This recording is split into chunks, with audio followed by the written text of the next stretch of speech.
Hey everybody, it's Jimmy and Bill. So today what we're talking about is new construction. We did a few videos on new construction, but since new construction is taking up more and more sales, like a third, according to historical data, it never accounted for so many of the sales. We're going to talk about why it's happening and why a lot of people are moving towards new construction.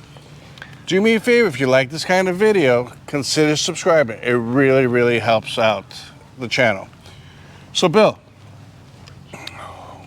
why is everybody going towards new construction? It's a couple reasons. All right. We'll just start with interest rates. Yeah. You know, because the interest rates right now are significantly higher than they have been. Builders have the ability and the leverage to purchase interest rates down. So it's a smart play. If you've got a lot of new construction or, communities, like we're talking the bigger builders. Yeah, because they don't care what the historical, it's not like they're holding on to a 2 or 3% interest rate. Right. So they don't care what the historical rate was. They just want to move profits. They got to move, to make money, they need to build and close, and move out of the unit. So because they can offer better incentives, people are starting to go more and more to new construction where it's available, obviously. Right. Because it makes sense, and because when you're looking at things, and I'm working with customers, you're looking at a resale house that, maybe it's been remodeled and it's been done really, really well, all that good stuff. They did a good job on it, pulled all the permits, top notch. But at the end of the day, it's still an older house. Not that there's anything wrong with that, but when I can buy an older house and a new house at the same price, I'm probably going to go towards the new house if it fits the bill for me. So basically, they're also buying down the rate. A lot of builders. Well, yeah. So they're buying down the rate, and a lot of sellers aren't willing to buy down the rate for the buyer. No. But new construction, they're like, yeah, we definitely have to get rid of all that. So let's talk about this. Sales in single-family homes fell 5.6% in October, more than expected. Right. Okay. But we are up. Yeah, we're up almost 18% over last year. Right. So I think just because the cost of homes and right now and the incentives that the builders are doing, because they're doing a lot of incentives. Oh, yeah. Upgrades and stuff like that. Yeah, they're knocking down closing costs. One of the builders we just closed the deal with, they bought down the rate and contributed $14,000 towards closing costs and fees. It was a great deal. Really? Yep, it was a great deal compared to what we had been looking at for the customer. It just made sense. All right, Bill. So basically, since overall over the year we're up, we're down in October. Well, it just depends. Now, market to market is very different. We're talking national numbers, not national. Yeah, we're talking national, because some markets are very, very up compared to some other markets which are unfortunately down. All right, so let's talk about, there's another article that's interesting, I'll link it below. Somebody from NAR, National Association of Realtors, was saying, hey, okay, this is what they think is going to happen. Again, I understand this is an opinion piece and stuff. Yeah, nobody really knows what's going to happen. And tis the season, if you will, for predictions. Yeah, so we wrote down some numbers.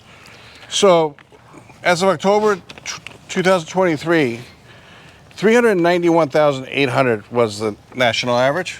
The median. Median. Yep, the median.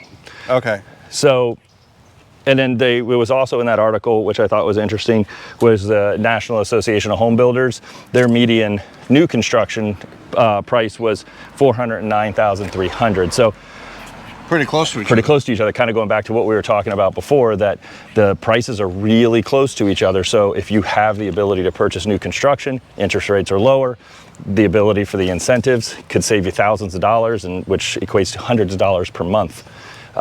New construction may be the better way to go, which is why it's kind of up.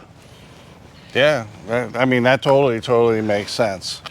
So let's go over the predictions a little bit more. All right. So days on market, with the high mortgage rates putting purchases out of reach for many, which we know that's true. Yep. Okay, because, you know, of the cost of everything.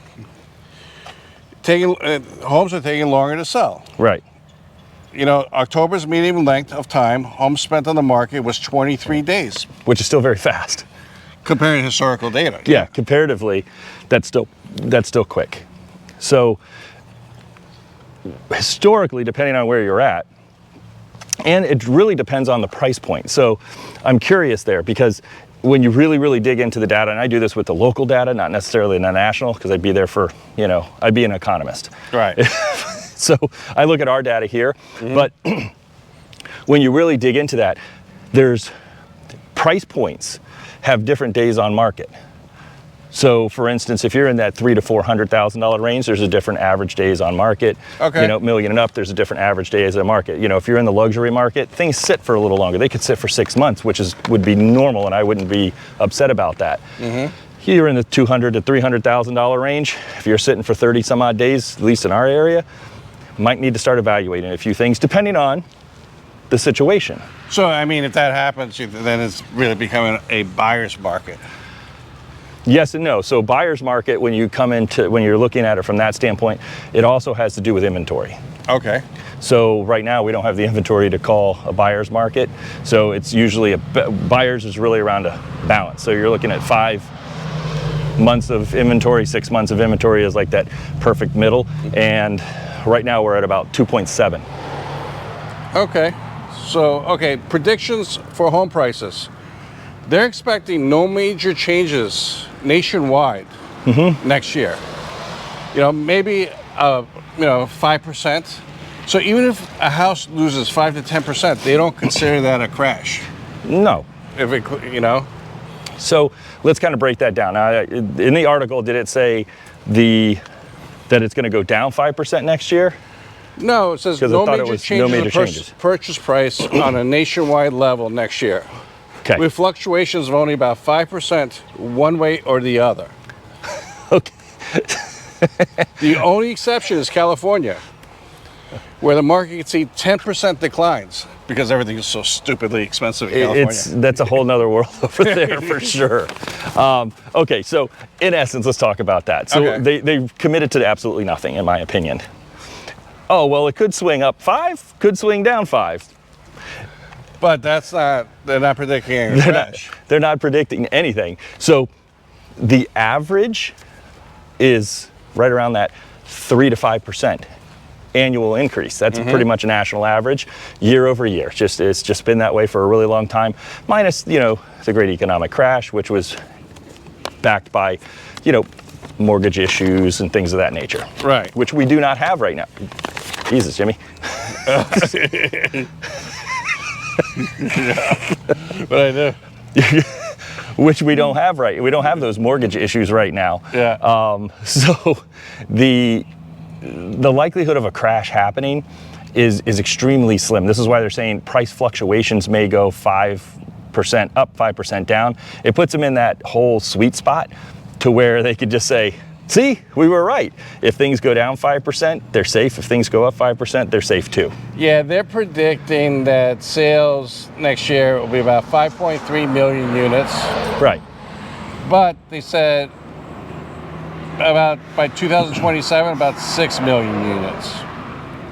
Right. So let's just break that all down little by little. So how does that apply to the actual person that wants to maybe buy or sell a house right now? As we are starting to stabilize, you know, there's going to be, oh, well, compared to last year and the year before, and we've talked about this until we've been blue in the face with numbers, skip those unicorn years and let's look backwards to where things were prior to 2019. You know, like take 2019, 18, 17, 16, look back, and then we kind of see where the data goes. We had such astronomical growth in 2020, 2021. Yeah, we did. It was insane, 60 some odd percent, 70%. I saw a thing that came out, they've started crunching that, 83% was the actual overall increase over that couple year period. 83%. Yeah.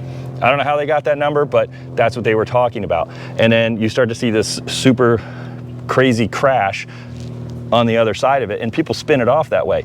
It's just your equity gains that are in those slides. Yeah, that's true. You are not crashing. They're just saying, oh, you're not gaining equity at the rate that you were prior.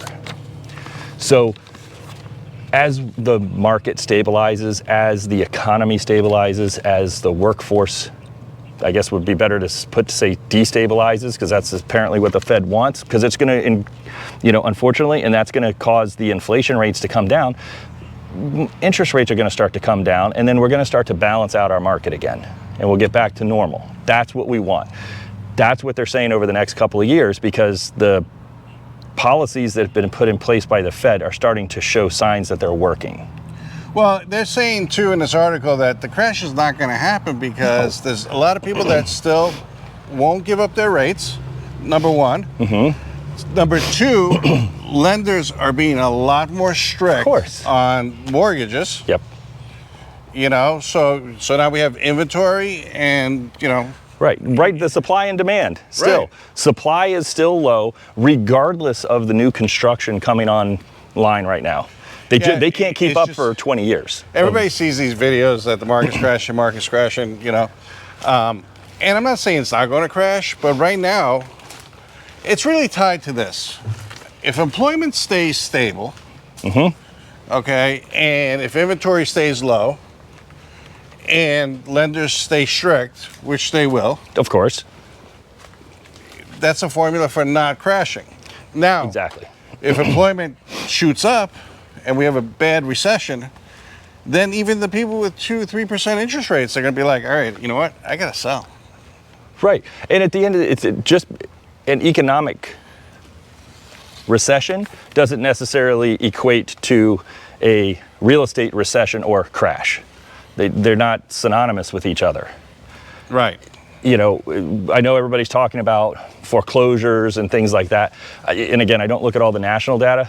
Even the national data, we still don't have a ton of foreclosures.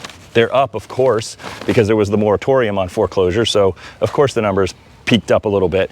But even just in our area here, we only had a couple actual foreclosures that were truly filed over the last month. So let's talk about this one. Will we shift to a buyer's market?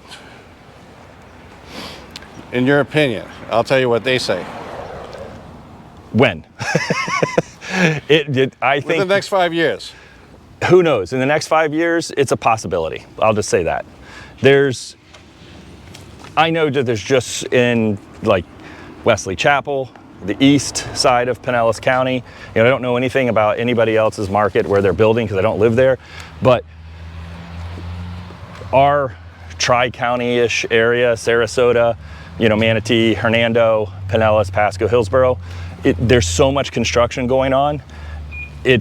They're putting units into place because we need them. Well, but it's not keeping up. Yeah, so here's what they're saying. They're saying that certain areas, this is national, so certain areas, it's going to be a stalemate. It's not going to be a buyers, it's not going to be a sellers. It's just going to be a stalemate. Right, but that's what we call that a balanced market. Yeah. That's not a bad thing. No. Anyways, that's today's video. I greatly appreciate it. Do me a favor, consider subscribing and give it a thumbs up. Appreciate it, and we'll talk to you on the next one. All right, bye.